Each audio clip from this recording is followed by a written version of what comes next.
শীতের দিন, আর শীতের দিনে সবজি দিয়ে ভর্তা খামো, এটাই তো আনন্দের মজার। এজন্য সুন্দর করে সবজিগুলো সব নিয়ে নিলাম। দেখেন কি কি সবজি নিছি, আলু, টমেটো, তারপরে সিম, এদিকে কিন্তু গুঁড়া চিংড়ি মাছও আছে, বেগুন, সিমগুলোরে সুন্দর মতো কুটে টুটে নিছি। এরপরে সুন্দর মতো ধুইয়া এই ভর্তাটা খাইতে কিন্তু অনেক মজা। আপনারাও খাইয়ে দেখবেন কেমন লাগে। আসসালামু আলাইকুম, সবাই কেমন আছেন? আশা করি সবাই ভালো আছেন।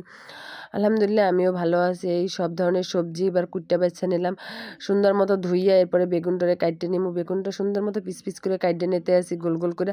আপনারা চাইলে যে যেরকম ইচ্ছা কাইটে নিতে পারেন। আলুগুলো কাইটে নিছি, এগুলো সুন্দর করে সেদ্ধ করতে হইবে। এবারে সেদ্ধ করার পরে এরপরে কাইটে নিমু। এদিকে টমেটোগুলো আগে ধুয়ে নিতে হইবে, ধুয়ে সুন্দর মতো কাইটে নিতে হইবে। এরপরে কাটা হয়ে গেল। দেখেন কত সুন্দর পাকা টমেটো, দেখে তো মনে হচ্ছে কাঁচা টমেটোই খাইয়ে লাই। এরপরে সব ধরনের সবজি ধুইয়া আবার তেলে ভাজতে চলে গেলাম। তেলে ভাজার জন্য সুন্দর কত তেলে ভাজতে আছি, উল্টাই পাল্টাইয়ে একবারে ভাজার পরে সব উডইছি। এরপরে এদিকে বেগুন ভাজতে আছি। বেগুনগুলো সুন্দর মতো হলুদ মরিচ দিয়ে ভাজতে হইবে, হালকা একটু লবণ একটু ভেঙে চুড়ে দিলাম। এরপরে ওই গুঁড়া চিংড়ি মাছগুলো সুন্দর করে ভাজে নিলাম। এরপরে শুকনো মরিচ পেঁয়াজ সব ভাজাভাজি করার পর এবার ভর্তা বানানোর পালা।